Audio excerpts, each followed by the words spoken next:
WhatsApp 3টি tricks আজকে বলতে চলেছি।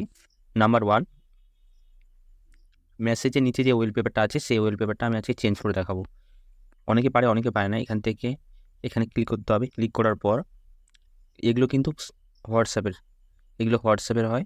তো আমি গ্যালারি থেকে চুজ করবো। গ্যালারি চুজ করার পর এখান থেকে আমি এই ফটোটি নিয়ে নেব। নিয়ে নেওয়ার পর এখানে আমি কী করবো, এই যে এখানে দেখুন প্রথমে লেখা আছে এটা শুধুমাত্র অনলি ওয়ানেই এই ফটোটি বসবে। আর যদি আপনি অল করে দেন তাহলে এটা কিন্তু সব জায়গাতে বসবে। তাই আমি অল করে দিলাম। দেখুন খুব সুন্দর লাগছে।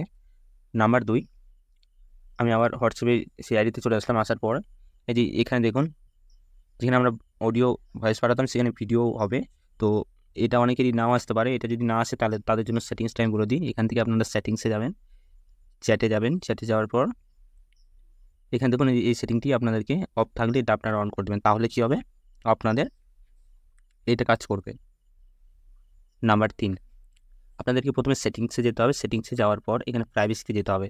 প্রাইভেসিতে যাওয়ার পর এই যে লাস্ট সি অ্যান্ড অনলাইন, মানে আমি লাস্ট কখন অনলাইন, এই বিষয়ে যদি আপনারা কাউকে যদি না দেখাতে চান যে আমি লাস্ট কখন অনলাইন আসবো, তাহলে এটা আপনারা করে রাখতে পারেন। এভরি অন করলে যেগুলো দেখতে হবে, আপনি যদি মাই কন্ট্যাক্ট মানে যারা যারা নাম্বার সেভ করা আছে তারা শুধু দেখতে হবে।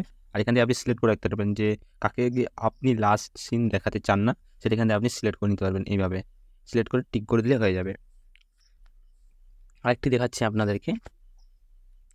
দেখুন প্রোফাইল ফটো।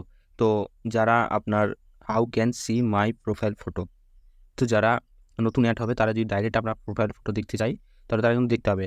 তো আপনি এখানে যদি এটা করে রাখেন তাহলে কিন্তু আপনার কেউ দেখতে পাবে না। আর আপনি যদি মাই কন্ট্যাক্ট, আপনি কাদেরকে আপনি দেখাতে চান, যারা আপনার নাম্বার সেভ করা আছে, যাদের সাথে আপনার কন্ট্যাক্ট আছে, সেগুলো যদি দেখতে চায় তাহলে এটা আপনারা রাখতে পারেন। আর এখানে আপনি সিলেক্ট করে রাখতে পারেন যে আপনি কাকে আপনার ডিপি দেখাতে চান। সিলেক্ট করে আপনি এখানে ওকে করে দিলে কিন্তু এই যে এখানে দেখুন বসে যাবে। তো আবার যদি আপনারা এখান থেকে রিজেক্ট করতে চান তাহলে এখানে আপনাদের ক্লিক করতে হবে। ক্লিক করার পর এটা আনই করে সেভ করে দিতে হবে। তাহলে এখানে দেখুন 0 হয়ে আছে, এখন 9। তো এটা আপনারা এইভাবে করতে পারবেন।